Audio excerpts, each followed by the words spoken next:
तो इस बार हम लोगों ने क्वेश्चन का स्तर भी बेहतर रखा और मैं समझता हूँ कि क्वेश्चन भी इस बार काफ़ी लेंदी होगा और ये जानबूझकर के ऐसा रखा गया। वैसा इसलिए कि लोगों को मतलब तुक्का मारने की कोई ज़रूरत ही नहीं रहे।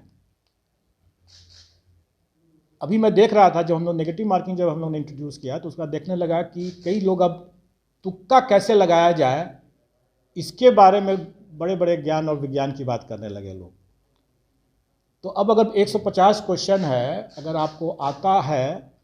तब भी शायद आप सभी 150 न कर पाएँ इतने कम समय में। तो इसका मतलब ये हुआ कि आप अपना जो आपको आता है आप उतना ही कीजिए ना, आपको उस समय ही नहीं मिलेगा उसके बाद तुक्का लगाने का, न ज़रूरत भी नहीं पड़ेगा। तो जानबूझ करके इसको थोड़ा सा लंबा भी रखा गया था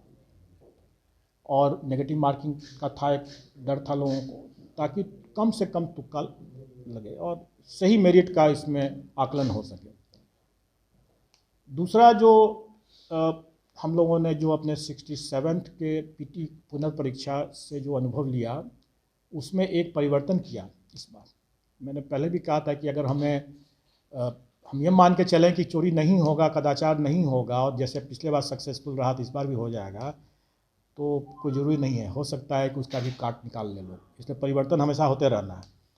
तो इसलिए हम लोगों ने इस बार थोड़ा सा परिवर्तन किया था। पिछले बार हम लोगों ने जो स्टील का ट्रंक जो भेजा था वो सेंटर सुपरिटेंडेंट के चैम्बर में ही खुला था और उसके बाद सील्ड पैकेट में क्वेश्चन पेपर जो था वो सभी हॉल्स में गया था और फिर सील्ड पैकेट जो क्वेश्चन पेपर का था वो फिर हॉल में खुला था। उन्होंने कहा कि इस बार जो स्टील का जो ट्रंक रहेगा वो एक हॉल में आएगा और उसी एक हॉल में खुलेगा और फिर उसी हॉल में वापस रिटर्न सील भी होगा। मतलब ये सारा काम जो होगा वो परीक्षार्थियों के समक्ष होगा। दूसरा परिवर्तन हम लोगों ने ये किया कि दिव्यांग अभ्यर्थी जो हैं उनको हमने हर एक सेंटर का शुरुआती रोल नंबर जो था वो दिव्यांग अभ्यर्थियों को दिया, क्योंकि उनका रोल नंबर हमको हर सेंटर के लिए फिक्स करना शुरू में आवश्यक इसलिए था क्योंकि उनको हमको इकट्ठा बैठाना था और उनको हमको ग्राउंड फ्लोर पर बैठाना था। इसलिए हमने ये उनका रोल नंबर जितने रोल नंबर्स थे होंगे हर सेंटर के वो दिव्यांग अभ्यर्थी के होंगे। और फिर ये बक्सा जो उसी हॉल में खोलने की बात हुई जिस हॉल में दिव्यांग अभ्यर्थी बैठेंगे, क्योंकि दिव्यांग अभ्यर्थी के लिए एक तो ये भी था कि सरकार की व्यवस्था है कि प्रत्येक घंटे उनको 20 मिनट एक्स्ट्रा मिलेगा, मतलब कि 2 घंटे का परीक्षा में 2 घंटा 40 मिनट उनको मिलेगा, 40 मिनट एक्स्ट्रा मिलेगा। स्वाभाविक है कि 40 मिनट एक्स्ट्रा मिलेगा तो रिटर्न सील जो होगा वो अंतिम सील उन्हीं के OMR का होगा, इसलिए उन्हीं के हॉल में वो खोला गया बक्सा, रिटर्न सील भी उन्हीं के हॉल में होगा और यह व्यवस्था हमने पिछले बार से परिवर्तन किया। मुझे लगता है क्या कि इसकी भी ज़रूरत थी और हम लोगों ने सोचा 2 कदम आगे सोचना पड़ता है कि अगर पिछले बार में जो चीज़ हमने परिवर्तन किया गनी बैग्स की जगह पर स्टील ट्रंक्स में, तो अब सोचे कि अब नए सिस्टम में अब और क्या तोड़ निकाल सकता है, तो वो सोच करके फिर हम लोगों ने ये परिवर्तन किया और आगे भी हम इसको परिवर्तन करते रहेंगे। ये बात मैं पहले भी कर चुका हूँ और अभी मैं आपको बताऊंगा भी कि आगे हम लोग और क्या परिवर्तन करने जा रहे हैं। तो जब ये जो हो जाएगा, इस परीक्षा से हो गई और इसका हम लोग इवैल्यूएशन करेंगे। आंसर की का विवाद जो हमेशा से रहा है उससे निपटने के लिए हम लोगों ने एक रिवाइज्ड SOP, एक नया SOP तैयार किया है और ये हमने लागू कर दिया है। और हमारे दूसरे जो जितनी परीक्षाएं जो MCQ बेस्ड जितनी भी परीक्षा हो रही है जिनका अब जो निकल रहा है रिजल्ट वो उसी न्यू SOP से निकल रहा है। न्यू SOP यह है,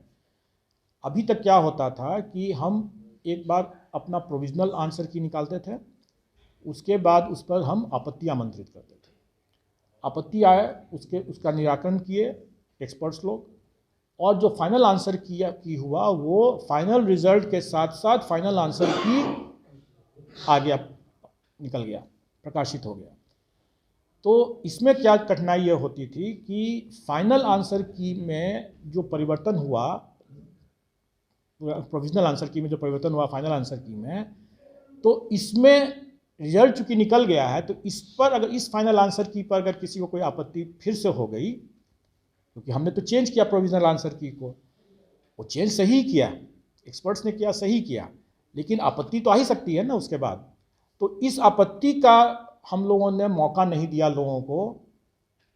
देखने का या उसका निराकरण करने का, उनको समझाने का, और रिजल्ट निकल गया। उसी में हम लोगों ने ये परिवर्तन किया कि अब हमारा जो फर्स्ट ऑब्जेक्शन जो आएगा प्रोविजनल आंसर की के ऊपर,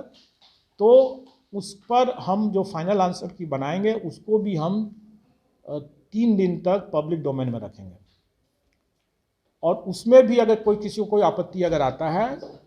तो उस पर हम एक्सपर्ट्स और कैंडिडेट्स जो ऑब्जेक्शन करने वाले जो हैं आपत्तिकर्ता, उनका हम बैठक कराएंगे, डिस्कशन कराएंगे, और उसके बाद जो आंसर निकलेगा वही आंसर की जाएगा, वही फाइनल होगा। हर हालत में हम फाइनल आंसर की जो रहेगा वो बिना किसी विवाद के 3 दिन तक पब्लिक डोमेन में रहने के बाद हम उसका रिजल्ट निकालते हैं। और ये चीज़ हम लोगों ने ऑलरेडी कर दिया। अभी कई परीक्षा फल हम लोगों ने अभी प्रकाशित किया, जिसमें हमने वो 3 दिन का दिया, जिसमें नहीं आया आपत्ति उसका हम फाइनल कर दिए। तो ये परिवर्तन हमने इसलिए किया कि लोग अनावश्यक उसमें विवाद हो जाता है,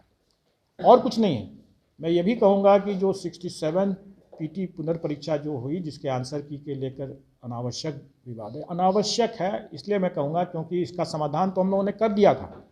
और सभी आंसर सही थे, लेकिन विवाद तो है। जस्टिस जो है, जैसे न्याय सिर्फ होना ही नहीं है, न्याय दिखना भी चाहिए कि